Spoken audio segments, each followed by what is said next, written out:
I found the palace of green porcelain, when we approached it about noon, deserted and falling into ruin. Only ragged vestiges of glass remained in its windows, and great sheets of the green facing had fallen away from the corroded metallic framework. It lay very high upon a turfy down, and looking northeastward before I entered it, I was surprised to see a large estuary, and even creek, where I judged Wandsworth and Battersea must once have been.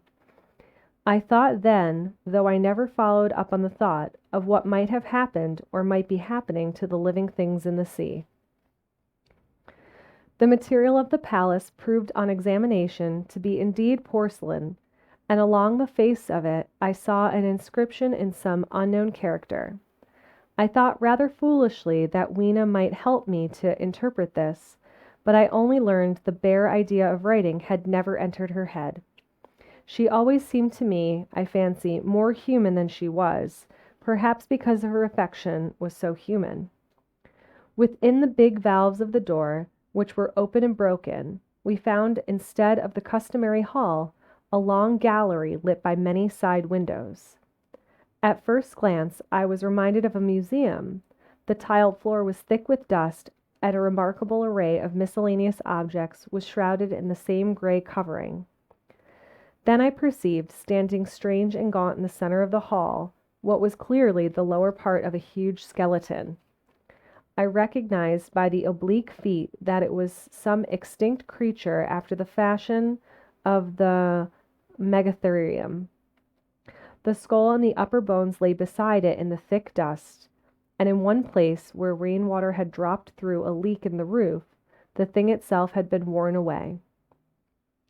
Further in the gallery was the huge skeleton barrel of a brontosaurus. My museum hypothesis was confirmed. Going towards the side, I found what appeared to be sloping shelves, and clearing away the thick dust, I found the old familiar glass cases of our own time. But they must have been airtight to judge from the fair preservation of some of their contents.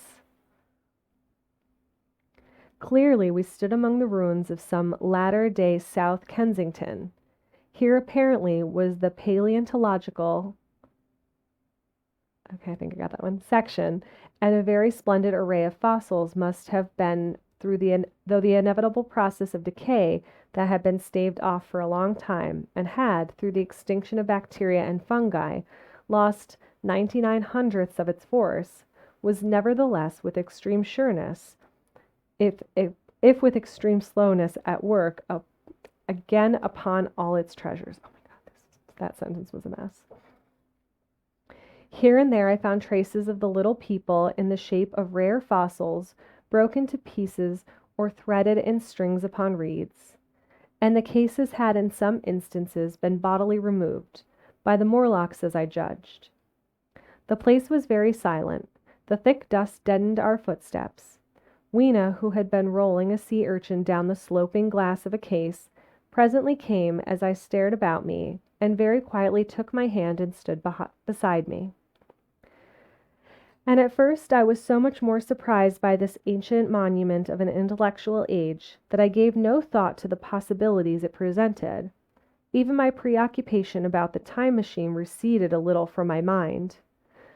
To judge from the size of the place, this palace of green porcelain had been a great deal more than a gallery of paleontology, possibly historical galleries, it might even a library. To me, at least in my present circumstances, these would be vastly more interesting than the spectacle of old-time geology in decay. Exploring, I found another short gallery running transversely to the first. This appeared to be devoted to minerals, and the sight of a block of sulfur set my mind running. Running on gunpowder, sorry. But I could find no saltpeter, indeed no nitrates of any kind. Doubtless they had deliquesced ages ago. Yet the sulfur hung in my mind and set up a train of thinking. So, Cormac McCarthy wrote a book. I had always known it as Blood Meridian, but it does have another name, something sinister. And in it, they very, very clearly talk about a person making gunpowder, and it was like saltpeter, sulfur, and I believe they used urine or urea as an active, like ammonia nitrate, to get it to become an explosive material. It's a horrifying book. Cormac McCarthy is always horrifying. But it's weird to have a novel slowly start telling you how to make explosives. Don't internet search it, you'll get put on a list. Just a little aside. As for the rest of the contents of that gallery, though on the whole they were the best preserved of all I saw, I had little interest. I am no specialist in mineralogy, and I went on down a very ruinous aisle, running parallel to the first hall I had entered. Apparently this section had been devoted to natural history, but everything had long since passed out of recognition. A few shriveled and blackened vestiges of what had once been stuffed animals, desiccated mummies in jars that had once held spirit, a brown dust of departed plants, that was all. I was sorry for that, because I should have been glad to trace the patent readjustments by which the conquest of animated nature had been attained. Then we came to a gallery of simply colossal proportions, but singularly ill lit. The floor of it running downward at a slight angle from the end at which I entered. At intervals white globes hung from the ceiling, many of them cracked and smashed, which suggested that originally the place had been artificially lit. Here I was more in my element, for rising on either side of me were the huge bulks of big machines, all greatly corroded and many broken down, but some still fairly complete. You know I have a certain weakness for mechanism, and I was inclined to linger among these, the more so for the most part they had the interest of puzzles, and I could make only the vaguest guesses at what they were for. I fancied that if I could solve their puzzles, I should find myself in possession of powers that might be of use against the Morlocks. Suddenly Weena came very close to my side, so suddenly that she startled me. Had it not been for her, I do not think I should have noticed that the floor of the gallery sloped at all. The end I had come in at was quite above ground, and was lit by rare slit-like windows. As you went down the length, the ground came up against these windows, until at last there was a pit like the area of a London house before each, and only a narrow line of daylight at the top. I went slowly along, puzzling about the machines, and had been too intent upon them to notice the gradual diminution of the light, until Weena's increasing apprehension drew my attention. Then I saw that the gallery ran at last into a thick darkness. I hesitated, and then, as I looked round me, I saw that the dust was less abundant and its surface less even. Further away toward the dimness, it appeared to be broken by a number of small, narrow footprints. Hi! Stash 1986. Sarah, hi! How are you? Aw, see, oh, I have the best friends. How are you today?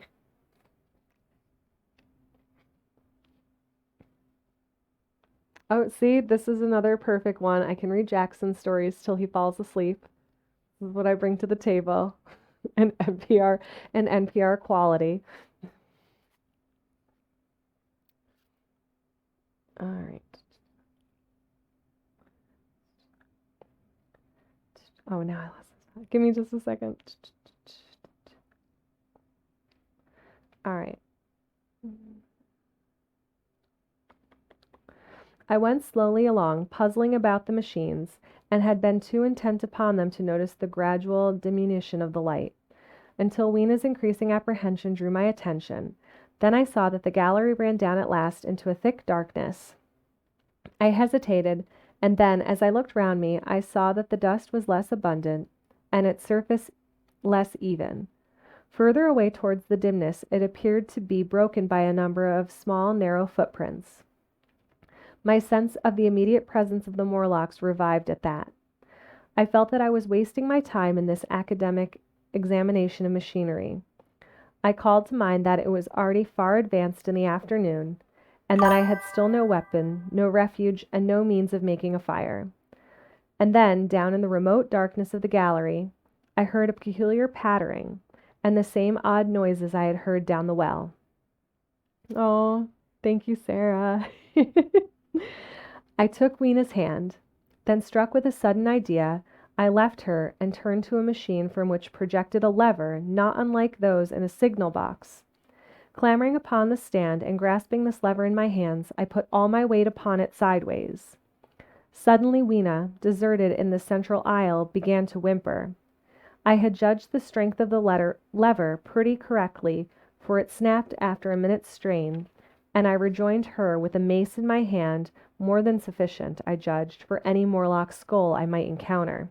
This became an action show. And I longed very much to kill a Morlock or so. Very inhuman, you may think, to want to go killing one's own descendants, but it was impossible somehow to feel any humanity in the things. Only my disinclination to leave Weena, and a persuasion that if I began to slack my thirst for murder, my time machine might suffer, restrained me from going straight down the gallery and killing the brutes I heard. Well, Mason in one hand and Weena in the other, I went out of that gallery and into another, and still larger one, which at the first glance reminded me of a military chapel hung with tattered flags. The brown and charred rags that hung from the sides of it, I presently recognized as the decaying vestiges of books. They had long since dropped to pieces, and every semblance of print had left them. But here and there were warped boards and cracked metallic clasps that told the tale well enough. Had I been a literary man, I might perhaps have moralized upon the futility of all ambition. But as it was, the thing that struck me with keenest force was the enormous waste of labor to which this somber wilderness of rotting paper testified.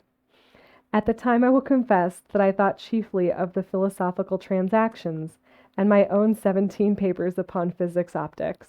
It's very clever to, in a book, talk about the futility of writing a book. Then, going up a board staircase, we came to what may once have been a gallery of technical chemistry, and here I had not a little hope of useful discoveries, except at one end where the roof had collapsed. This gallery was well preserved. I went eagerly to every unbroken case, and at last in one of the really airtight cases I found a box of matches. Very eagerly I tried them. They were perfectly good. They were not even damp. I turned to Weena. "Dance," I cried to her in her own tongue, and now I had a weapon indeed against the horrible creatures we feared. And so in that derelict museum, upon the thick soft carpeting of dust, to Weena's huge delight, I solemnly performed a kind of composite dance, whistling "The Land of the Leal" as cheerfully as I could. In part it was a modest can-can, in part a step dance, in part a skirt dance, so far as my tailcoat permitted, and in part original, for I am naturally inventive, as you know. That's how I'm going to describe my own dance moves going forward. Now I still think that for this box of matches to have escaped the wear of time for immemorial years was a most strange. As for me, it was a most fortunate thing. Yet oddly enough, I found a far likelier substance, and that was camphor. I found it in a sealed jar that by chance, I suppose, had been really hermetically sealed. I fancied at first that it was paraffin wax and smashed the glass accordingly, but the odor of camphor was unmistakable. In the universal decay this volatile substance had chanced to survive, perhaps through many thousands of centuries. It reminded me of a sepia painting I had once seen done from the ink of a fossil belemnite that must have perished and become fossilized millions of years ago. I was about to throw it away, but I remembered that it was inflammable and burned with a good bright flame, was in fact an excellent candle, and I put it in my pocket. I found no explosives, however, nor any means of breaking down the bronze doors. As yet my iron crowbar was the most helpful thing I had chanced upon. Nevertheless, I left that gallery greatly elated. I cannot tell you all the story of that long afternoon, It would require a great effort of memory to recall my explorations in all that proper order. I remember a long gallery of rusted strands of arms, and how I hesitated between my crowbar and a hatchet or a sword. I could not carry both, however, and my bar of iron promised best against the bronze gates. There were numbers of guns, pistols, and rifles. The most were masses of rust, but many were of some new metal and still fairly sound. But any cartridges or powder there may once have been had rotted into dust. One corner I saw was charred and shattered, perhaps, I thought, by an explosion among the specimens. In another place was a vast array of idols, Polynesian, Mexican, Grecian, Phoenician, every country on earth, I should think. And here, yielding to an irresistible impulse, I wrote my name upon the nose of a steatite monster from South Africa that, that particularly took my fancy. As the evening drew on, my interest waned. I went through gallery after gallery, dusty, silent, often ruinous, the exhibits sometimes mere heaps of dust and lignite, sometimes fresher. In one place I suddenly found myself near the model of a tin main, and then by the merest accident I discovered in an airtight case 2 dynamite cartridges. I shouted Eureka and smashed the case with joy. Then came a doubt. I hesitated. Then, selecting a little side gallery, I made my essay. I never felt such a disappointment as I did in waiting 5, 10, 15 minutes for an explosion that never came. Of course the things were dummies, as I might have guessed from their presence. I really believed, had they not been so, I should have rushed off incontinently to blow Sphinx, bronze doors, and, as I proved, my chance of finding the time machine altogether into non-existence. It was after that, I think, that we came to a little open court within the palace. It was tufted and had 3 fruit trees. So we rested and refreshed ourselves. Toward sunset, I began to consider our position. Night was creeping upon us, and my inaccessible hiding place had still to be found. But that troubled me very little now. I had in my possession a thing that was perhaps the best of all defenses against the Morlocks. I had matches. I had the camphor in my pocket, too, if a blaze was needed. It seemed to me that the best thing we could do would be to pass the night in the open, protected by a fire. In the morning there was the getting of the time machine. Toward that, as yet, I had only my iron mace. But now, with my growing knowledge, I felt very differently towards those bronze doors. Up to this I had refrained from forcing them, largely because of the mystery on the other side. They had never impressed me as being very strong, and I hoped to find my bar of iron not altogether inadequate for the work.